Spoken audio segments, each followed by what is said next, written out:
Welcome to the Slop Farm. Enjoy the video. You start by picking a 9, 16 frame and a 15 to 60 second goal because shorts perform best when focused and fast.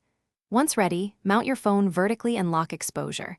This prevents flicker during the ball action. Now pick the first actionable shot, a delivery, a batter's hit, or a dramatic catch, and rehearse it twice to nail timing. Make sure to frame the motion center screen so viewers instantly understand the play and stay watching. Once you have your initial take, record multiple angles: a wide to show context, a mid to follow the ball, and a close for emotion. This gives you edit flexibility. Then, import clips and trim to the most energetic 3 to 10 seconds because attention drops fast.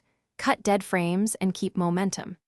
If needed, apply a brief slow motion or speed ramp on the key contact to emphasize skill, and make sure audio syncs so the impact feels real. You finalize by layering clear, bold captions and one short call to action. Captions help viewers follow without sound. Next, pick upbeat, royalty-free audio that matches the clip's tempo, then export as H.264 at 1080 by 1920 for crisp playback.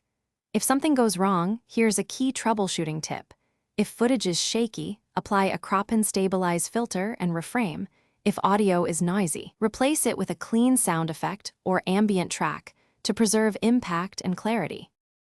Thanks for watching. Consider subscribing if we helped you today.